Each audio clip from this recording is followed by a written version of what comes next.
"Can I sell you a pastry, sir?"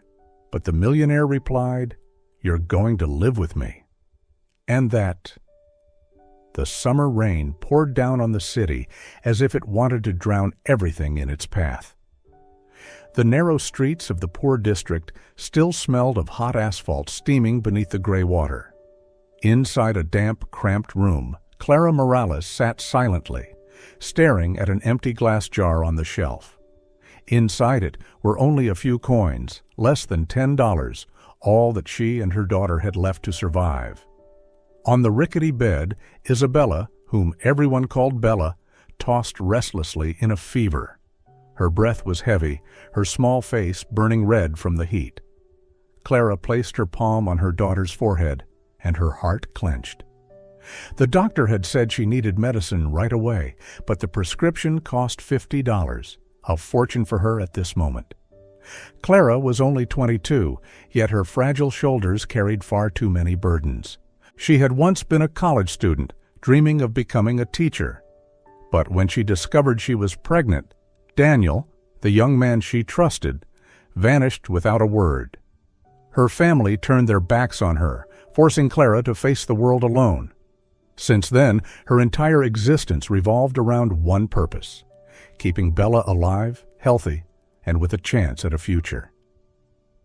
The previous night, Clara had stayed awake in the small kitchen of Mrs. Campbell, her kind elderly neighbor, who sometimes lent her the stove. That morning, Mrs. Campbell had agreed to watch Bella so Clara could go out to earn money. With the last few coins she had, Clara managed to bake more than 30 sugar-coated pastries, the only thing she hoped could be traded for medicine. Outside, the rain kept falling in sheets. Clara pulled on her worn-out sweater, carefully wrapped the tray of pastries in plastic, and held it close to her chest as if cradling her last hope. She knew that once the storm grew heavier, no one would bother opening their doors to buy. But time was not on her side. Bella was ill, and every passing hour felt like a sentence. On the rattling old bus, Clara clutched the tray tightly in her lap, her knuckles white from holding the strap. The passengers around her cast looks filled with pity and disdain, the same looks society always reserved for poor single mothers. Clara turned her face toward the rain-streaked window, swallowing back her tears. She couldn't cry. She had to stay strong. When the bus finally stopped in the wealthy district, where mansions stood behind iron gates and gardens looked like magazine covers, Clara drew a deep breath. Her heart pounded violently, but her feet refused to retreat. Every door she was about to knock on was a ray of hope. Every rejection would cut her deeper. But no matter what, she had to keep moving. And so, under the pounding rain, Clara's journey began. A journey she thought was only about buying medicine for her child, but one that would lead her to a fateful encounter, an encounter that would forever change the destiny of 3 lives. The rain had not stopped when Clara began knocking on the first doors. Each house in this wealthy neighborhood looked like a fortress, closed off, unwelcoming. She forced a smile, keeping her voice steady. "Hello, I'm selling pastries. Would you like to buy a few?" But most responses were cold refusals. Some doors slammed shut in her face. One woman even snapped, "Go away, we don't buy from strangers." Every rejection cut deep into Clara's heart, but she pressed on, haunted by the image of Bella feverish in bed. By the time she reached the end of the street, Clara was nearly defeated. Then she stopped in front of a mansion unlike the rest. Black iron gates, a perfectly trimmed garden, and a towering white house with tall windows, grand yet strangely sorrowful.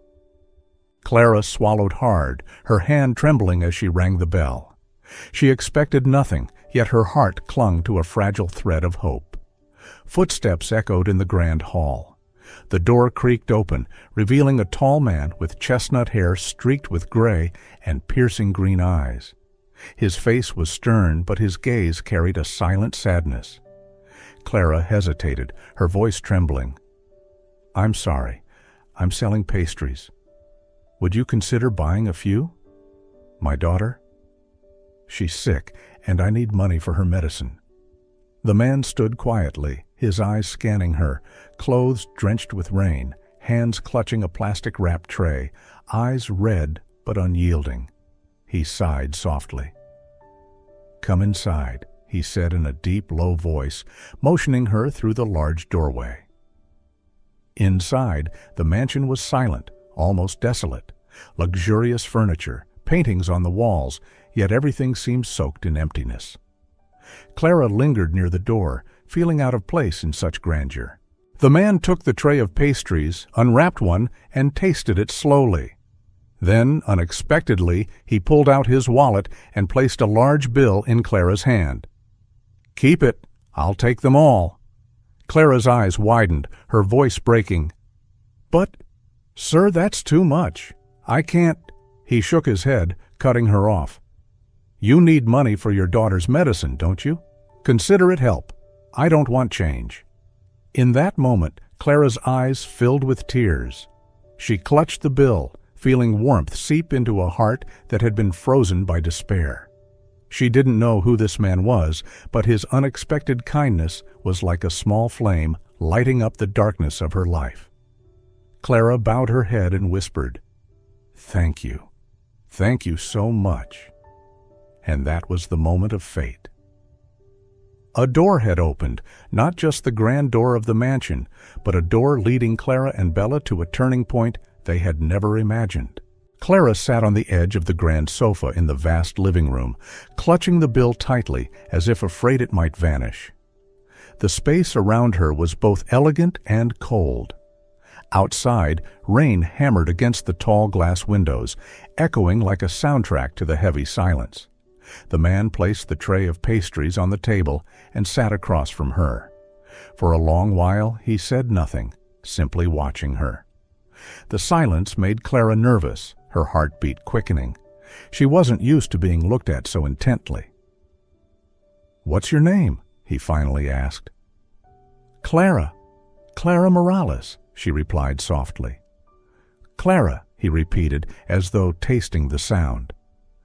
"And your daughter, how old is she?" "She's 3. Her name is Isabella, but I call her Bella." He nodded slowly. A flicker of thought crossed his eyes, as if the name had stirred an old memory. Then he leaned back, sighing. "I'm Alexander Reed. I live here alone." The room grew heavier. Clara lowered her gaze, her fingers twisting together. She knew she shouldn't stay too long. This man had already helped her more than she could have imagined in just a few minutes. Rising to her feet, she whispered, "I'm truly grateful. I should go now before my daughter worries." But as she turned to leave, Alexander's deep voice stopped her. "You don't have steady work, do you?" The question froze her. She bit her lip, then nodded faintly. "That's right. I do whatever I can. Cleaning, street selling, anything to feed my child." Alexander rested his hand on the table, his green eyes locking onto hers. "I need someone to manage this house. Cooking, cleaning, taking care of the little things. Could you do that?" Clara's eyes widened. You want to hire me?" "Yes, $2,000 a month, room and board included. You and your daughter can live here. There are plenty of rooms." Clara was stunned. She could hardly believe her ears. A stable job, a salary 10 times what she had ever earned, and most importantly, Bella would have a safe place, no longer trapped in dampness and hunger. Yet doubt stirred within her. Why would a wealthy stranger suddenly reach out to her like this? Was there something more behind his offer? She hesitated. "Why me? I'm just a poor woman. You could hire anyone?" Alexander held her gaze, his voice low and steady. "Some things not just anyone can do. I see strength in you, and perhaps I need someone's presence in this house to keep it from being so empty." His words left Clara speechless. In his eyes, she saw a loneliness as deep as a wound that had never healed. Her heart wavered violently. Part of her longed to seize the chance for her daughter's sake. Yet another part of her was gripped by an unshakable fear. At last, the image of Bella burning with fever returned to her mind. Clara drew a deep breath and nodded gently. If you truly trust me, I'll take the job." Alexander inclined his head, his gaze softening. And in the silent mansion, for the first time, a fragile ray of light slipped in, marking the beginning of something new for two lonely souls. The next day, Clara returned to the mansion with Bella. The little girl clutched her mother's hand tightly, her wide eyes filled with wonder at the vast space, so different from the cramped, damp room they had once called home. Alexander stood on the staircase, his expression unreadable as he watched them. He pointed toward the hallway. "Your room is upstairs. If you need anything, let me know. For now, get some rest." Clara nodded in gratitude. Their room was spacious, with a window overlooking the lush garden. Bella jumped onto the new bed, giggling as if she had discovered a treasure. Clara stood still, her eyes misty. It had been so long since she'd seen her daughter laugh so freely. In the following days, Clara adjusted to her work, waking early to prepare breakfast, cleaning every corner, tending the garden. She was diligent, and everything she touched carried her careful touch. Alexander spoke little, but whenever he returned home, he noticed the subtle changes her hands had made. Bella quickly grew fond of the house. She loved running through the garden, collecting fallen flowers to show her mother. Sometimes Alexander stood silently on the balcony, watching the tiny figure dart about. At moments like that, a rare smile would flicker across his face. One evening, while Clara was tidying the kitchen, she heard Bella's laughter echoing from the living room. Stepping out, she found Alexander seated on the sofa, a comic book in hand, reading aloud. Bella perched on his lap, eyes glowing with delight. The sight stopped Clara in her tracks. How long had it been since Bella had a man to patiently sit and tell her stories? Clara turned to leave quietly, not wanting to intrude, but Alexander's gaze lifted, meeting hers. For a moment, silence hung between them. Something unfamiliar stirred in Clara's chest, warmth, yet also unease. Gradually, the atmosphere in the mansion shifted. What had once been hollow and silent now echoed with the laughter of a child. Clara began to feel more at ease speaking with Alexander. They shared small stories, which meals Bella liked best, which flowers were easiest to care for, which books were worth reading. Yet sometimes Clara found Alexander sitting alone in the library, staring at an old photograph on the desk. His face carried a pain so deep it seemed to come from a wound that had never healed. She didn't dare ask, but curiosity and sympathy stirred in her heart. One evening, Bella handed Clara a messy drawing, 3 figures holding hands under a roof. The child beamed. "Mommy, it's me, you, and Uncle Alex." Clara stared at the picture, her heartbeat quickening. She didn't know how to respond, only reached out to stroke her daughter's hair. But deep down, she realized this house and the man within it was slowly becoming an inseparable part of their little world. One weekend evening, after Bella had fallen asleep in her small room, Clara went downstairs to wash the dishes.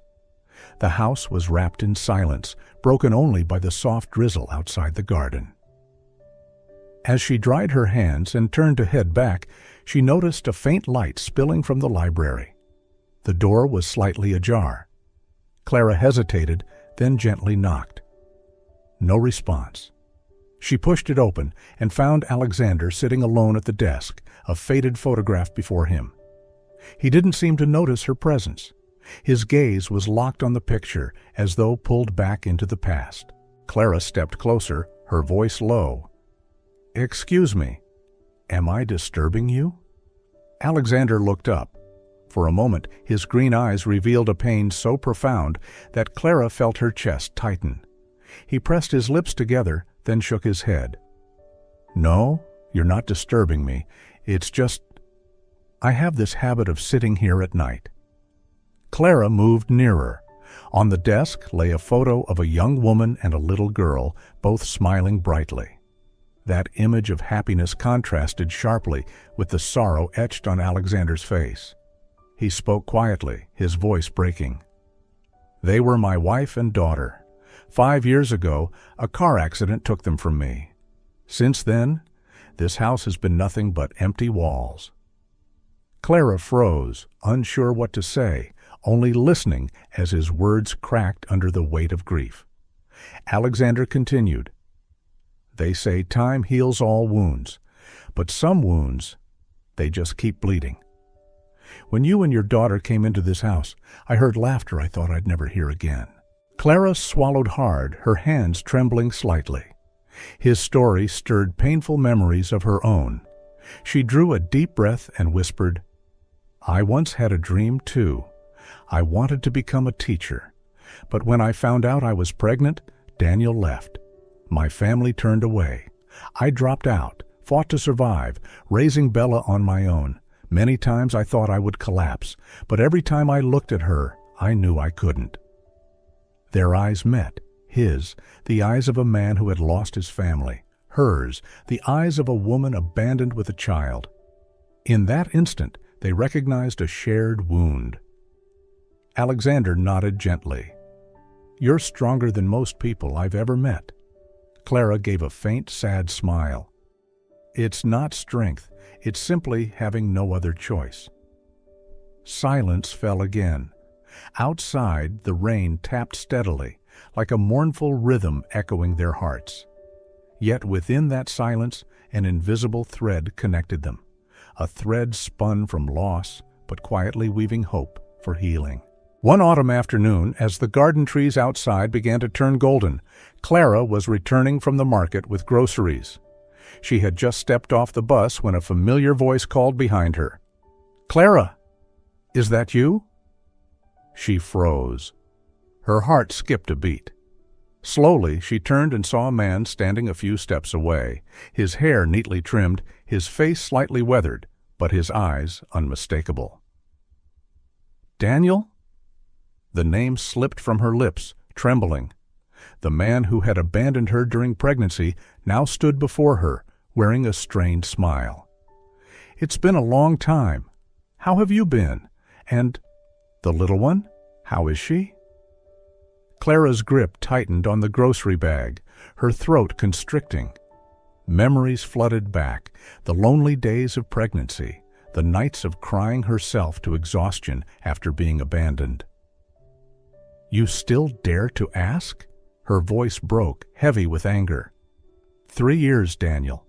3 years I raised her alone, while you disappeared without a word." Daniel lowered his head, silent for a moment, then murmured, "I know I was wrong. I was a coward. But I've changed, Clara. I have a stable job now, and I want to make it right. I want to be Bella's father." Clara's mind swirled. Her heart wavered between resentment and the longing for Bella to have a father. But then Alexander's image rose before her, the man who had stood by her in her darkest hour, the man Bella already called Dad. "You're too late, Daniel," Clara whispered. "Bella already has someone who loves and protects her." Daniel's gaze hardened. "Him? That rich man? Do you really think he'll love her like her real father would? Clara, I'm her father." The words stunned Clara. She couldn't deny the biological truth, yet inside her a voice cried out in protest. Did carrying the same blood give Daniel the right to walk back into their lives after years of abandonment? That evening, when Clara recounted everything, Alexander sat in silence. He was in the living room, his fists clenched tightly. In his green eyes flickered a storm, worry mingled with jealousy. "He wants to come back?" Alexander asked, his voice heavy. Clara nodded, weary. "He says he's changed. He wants to take responsibility as a father." Alexander rose, striding to the window, staring into the dark garden. His voice caught. "Bella sees me as her father. I've cared for her, loved her as my own. I won't let him come and take her away." Clara whispered softly, "I don't want that either, but I don't know what to do. Bella has the right to know her biological father, and yet..." Both fell silent. Outside, the wind rustled the autumn leaves. Inside Clara's heart, another storm brewed, a storm of memories, choices, and an uncertain future. And so, Daniel's return opened a new chapter, a chapter full of trials for both Clara and Alexander, where love, responsibility, and the past all knocked at the same door. Since Daniel's return, the mansion was no longer the peaceful refuge it had been. Clara tried to remain calm, but Alexander grew increasingly tense. He was always on guard, afraid that one day Daniel would come and take Bella away, the child he had come to love as his own. One night, long after Clara and Bella had fallen asleep, Alexander sat in the dimly lit library. The half-empty glass of wine trembled in his hand as a single thought consumed him. I can't let Daniel take everything away. The next day, Alexander arranged to meet Daniel at a quiet cafe. When Daniel arrived, he smirked confidently. "You wanted to see me?" he said, leaning back casually. Alexander met his gaze. "I'll be direct. What do you want to leave Clara and Bella's life for good?" Daniel chuckled, shaking his head. "I don't want money. I want my daughter. She's my blood." Alexander pulled out a thick envelope and set it on the table. His voice lowered. $30,000. Enough to start over somewhere far from here. If you have any decency left, let the girl live in peace. Daniel stared at the envelope. Greed flickered in his eyes. After a few moments, he picked it up and slipped it into his jacket pocket. "Fine, let's call it a deal." Alexander closed his eyes, exhaling as though relieved. Yet deep down, he knew he had just made a terrible mistake. Weeks later, Clara noticed Daniel's sudden disappearance. No calls, no messages. Something felt wrong. One evening, while tidying the library, Clara's fingers brushed against a folded bank receipt tucked beneath a book. Her eyes froze on the date, a large withdrawal made on the very day Alexander had met Daniel. Her breath caught, and the paper slipped from her trembling hands as her heart plummeted. "What? What have you done, Alexander?" she whispered, tears welling in her eyes. When Alexander entered and saw her face streaked with tears, he knew the truth was out. Clara's voice trembled as she asked, "Did you pay him to leave?" Alexander said nothing. His silence was answer enough. Clara stepped back, her voice breaking with anguish and anger. "Why would you do that? Do you think I need your money to solve everything?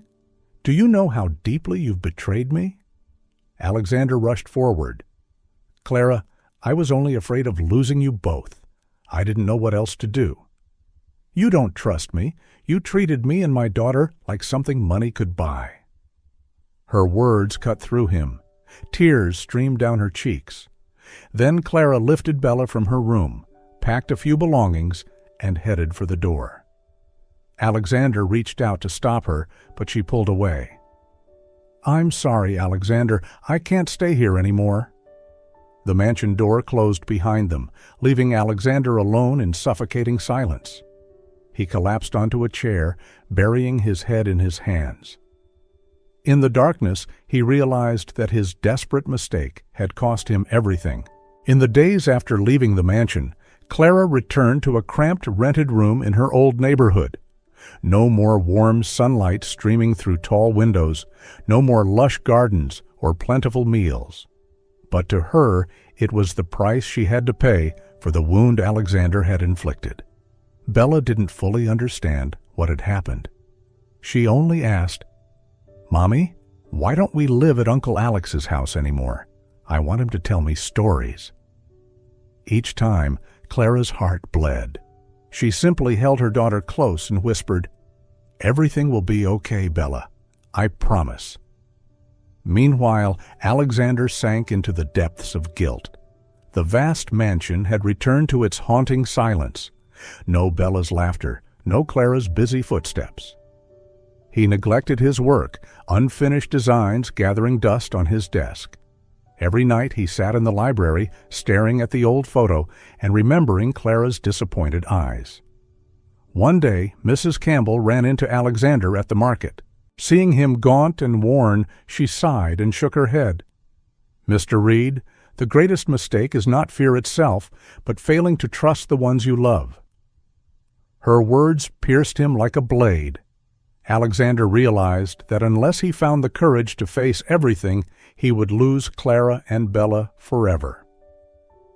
Weeks later, on an afternoon in the park, Clara watched Bella play with other children while she sat quietly on a bench.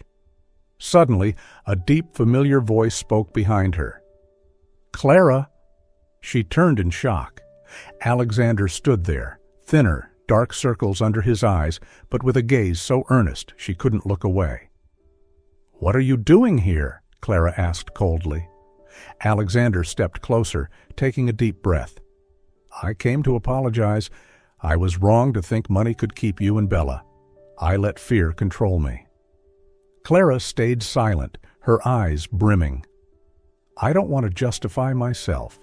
I just want you to know that my love for you both was never false. I'm willing to do anything to prove it. But if you choose to walk away forever, I'll accept it." His voice trembled, but it was sincere. Clara looked at him for a long moment. In his eyes, she saw pain no longer hidden, remorse that was real. Her heart, though wounded, could not deny the love she felt for him. She whispered, "I love you, Alexander, but I need the truth, not beautiful lies." Alexander nodded, eyes glistening. "I promise. From now on, only truth. No secrets, no fear." In that moment, Clara felt the wall inside her begin to crumble. A new door creaked open, the door of forgiveness and a new beginning. After the meeting in the park, Clara didn't rush back to the mansion. She needed time. Alexander understood, so he waited patiently. Every day he came to the small neighborhood where Clara and Bella lived, bringing food, medicine, or school supplies Bella needed.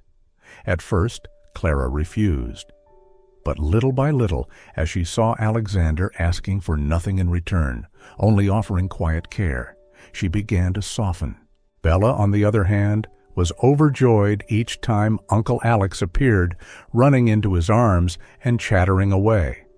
One evening, after Bella had fallen asleep, Clara and Alexander sat on the porch of the rented room.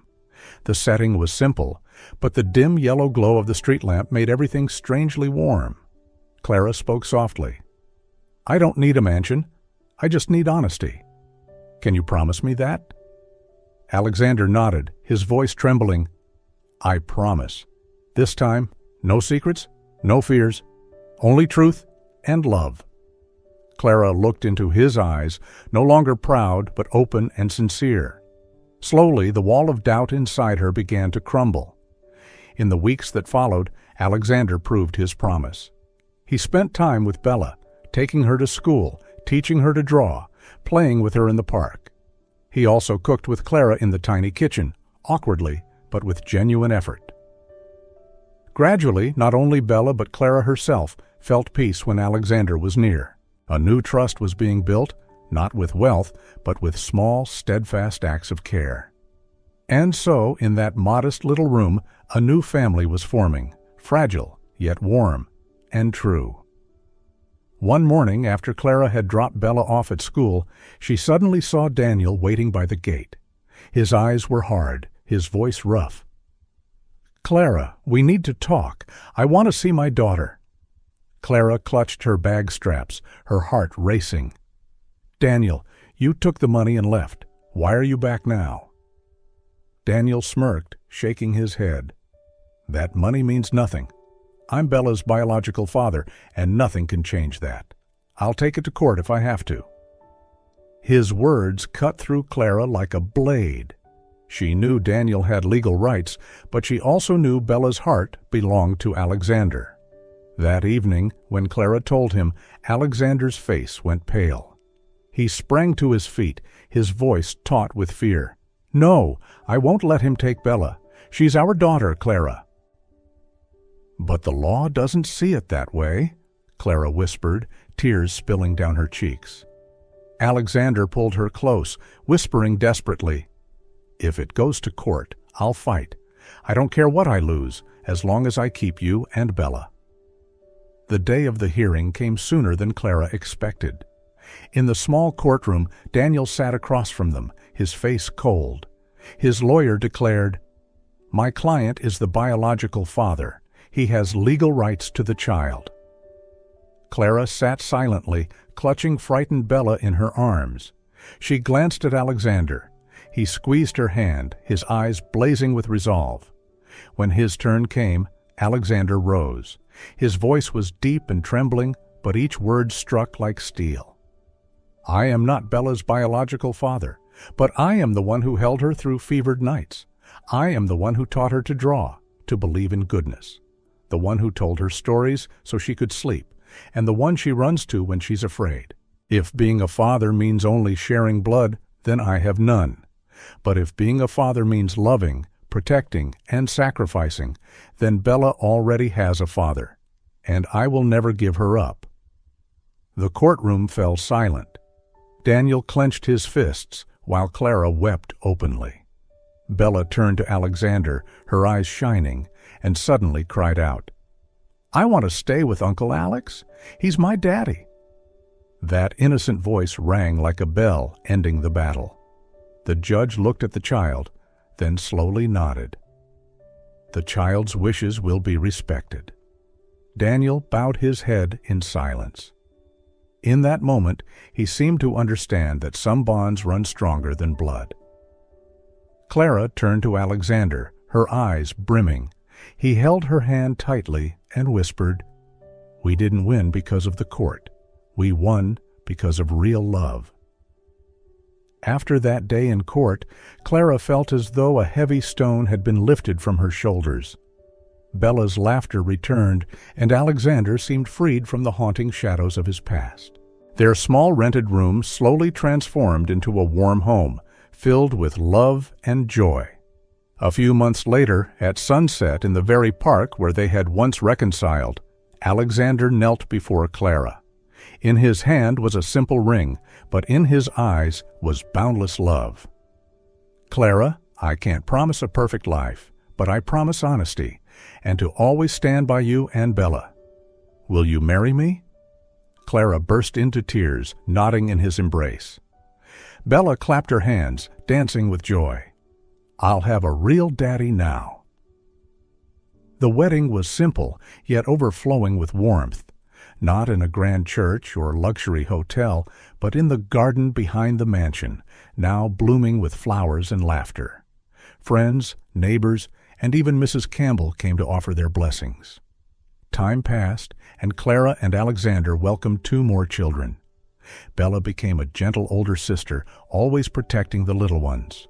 Clara finally fulfilled her dream, opening a small preschool in the neighborhood where she cared for and taught children with all her love. Alexander scaled back his work to spend more time with the family, something he had once thought impossible. One afternoon, as the family sat together in the garden, Bella wrapped her arms around Alexander and whispered, "I'm the luckiest because I have both a mommy and a daddy." Alexander held her tightly, his gaze shifting to Clara. In that moment, he realized every pain, every loss, every mistake in his past had only led him here, to the happiness he now held. The house was no longer empty. It had become a true home, a place where love, forgiveness, and trust had triumphed.